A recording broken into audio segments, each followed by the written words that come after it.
दोस्तों हमारे पीछे जो आप फोटो देख रहे हैं यही है कैप्टन विक्रम बत्रा। देश के लिए मर मिट गए तो कहीं न कहीं हम सभी को देश के प्रति इनके लिए मान सम्मान हमेशा रखना चाहिए।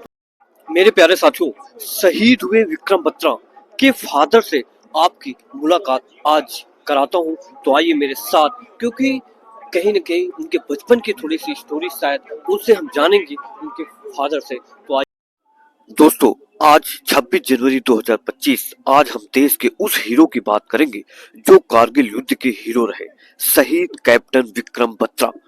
और आपको आले में बात करूंगा आज शहीद विक्रम बत्रा के बारे में।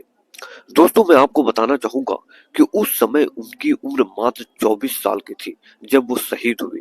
1999 में जब पाकिस्तान की सेना ने कारगिल में घुसपैठ करके वहां की पहाड़ियों पर कब्जा कर लिया था, उन लोगों को संभालने के लिए कमांडो ट्रेनिंग पूरी की ही थी कि होली की छुट्टी पर वो अपने घर आ गए थे।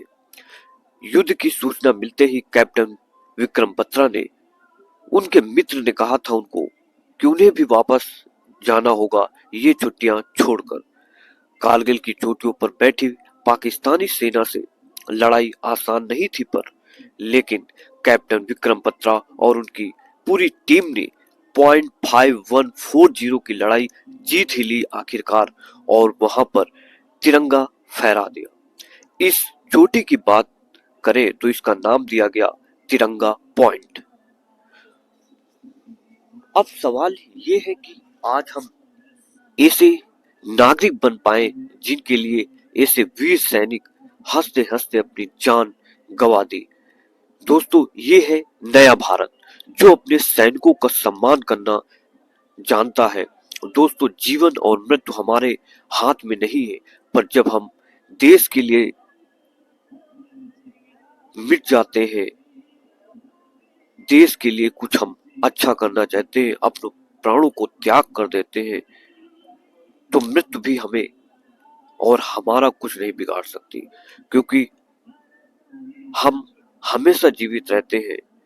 इसी कड़ी में आपकी बात आज उनके फादर से कराते हैं और उनके सक्सेस की स्टोरी, यानी कि इसके पीछे की, यानी कि उनके बचपन की क्या स्टोरी थी, कैप्टन बनने का सफर कैसे था, और बाद में यानी कि शहीद हुए तब पूरी कहानी आज कवर करने का प्रयास इस वीडियो के माध्यम से करूंगा।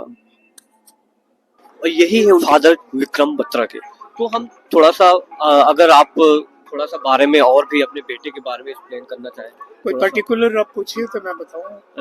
उनका बचपन कैसा रहा, अगर थोड़ा उनका सा। बचपन बड़े मेधावी थे, हाँ, पढ़ाई लिखाई में भी बहुत अच्छे थे, स्पोर्ट्स में क्योंकि बहुत अच्छे आज के युवा कहीं ना कहीं को रिलेट करते हैं, तो हाँ, उसके तो वो मैं आपको बता रहा हूँ कि बचपन से ही वो बड़े मेधावी थे, पढ़ाई लिखाई में बहुत अच्छे थे, स्पोर्ट्स में भी काफ़ी अच्छे थे। टेबल टेनिस के उनका पेट गेम था और वो नेशनल लेवल तक खेले उसमें। और वो बड़े उनके गॉडली वर्च्यूज था, वुमेनली वर्च्यूज बहुत था। he has a very attractive personality.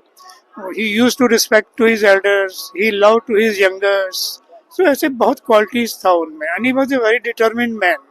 Whatever he used to decide, he used to do it at any cost. वो कभी फेल नहीं हुए किसी चीज में। और बचपन से ही जो है वो अपने एक उनका लीडरशिप क्वालिटीज भी बहुत था। वो अपने फ्रेंड सर्कल के मुखिया होते थे हमेशा। He used to captain his friend circle. और स्कूल में भी जो है उनका बहुत रिस्पेक्ट था और टीचर्स भी उनकी रिस्पेक्ट करते थे। Was so respectful the teachers also. तो उसकी बहुत रिस्पेक्ट उनकी करते थे और सिटी में भी वो बड़े पॉपुलर थे। हालांकि बच्चे थे लेकिन सिटी में भी बहुत पॉपुलर थे, as a very popular child of the town, very lovely child of the town. और जो उन्होंने अपनी पढ़ाई लिखाई वहाँ केंद्रीय विद्यालय पालमपुर से की। वहाँ से +2 करने के बाद चंडीगढ़ में उन्होंने डीएवी कॉलेज से ग्रेजुएशन किया। तो उसमें उन्होंने एनसीसी कैडेट थे एयर विंग के, तो एनसीसी में भी उन्होंने काफ़ी एक्सेल किया अपने आप को। और आरडी परेड में गए वो। इसके अलावा उन्होंने सी सर्टिफिकेट किया and he was selected best cadet in the north India twice. तो ऐसे ऐसे था उनका। बाद में उन्होंने डिसाइड किया कि हमने आर्मी में ऑफिसर बनना है और वो सिलेक्ट भी हुए उसमें। फिर आगे का आपको पता है कि कैसे वो कारगिल की लड़ाई हुई और उसके बाद में फिर उन्होंने काफ़ी चोटियों पर फतेह हासिल की, अपने कुछ जिनके जूनियर ऑफिसर्स थे उनको उनकी जान भी बचाई उन्होंने, और जो है अपनी जान की परवाह ना करते हुए अंत तक उन्होंने अपनी लड़ाई जो है वो जारी रखी। और लास्ट में जो दुश्मन का कोई सैनिक छुपा हुआ था उनको वो स्नाइपर गन से टारगेट किया है उसने, तो वो उनकी छाती में आकर के लगी है। तो वहाँ पर उन्होंने जय माता दी ऐसा कहते हुए वो अपने प्राण। थैंक यू आपको बहुत बहुत। दोस्तों जैसा कि आपने देखा कि उनके फादर से यानी शहीद हुए बत्रा के फादर से मैंने उनके बचपन की स्टोरी जानने का प्रयास किया, क्योंकि बहुत ऐसे अभी युवा साथी हैं हमारे कि वो जानना चाह रहे थे कि कहीं ना कहीं कि एक कैप्टन की यानी कि एक सक्सेस स्टोरी क्या होती है, उनके बचपन की कहानियां क्या होती हैं। कुछ सारी चीजें शायद उनके फादर ने कवर किया, क्योंकि कहते हैं कि माता पिता शायद उस बच्चे की कहानी को बेहतर रिप्रेजेंट कर सकते हैं। तो इसीलिए शायद आज मैंने फादर से कनेक्ट किया और आप तक इंफॉर्मेशन पहुंचाने का काम किया। Thank you. मिलता हूं किसी नए वीडियो में, तब तक आप मुझे इजाजत दें। Thank you.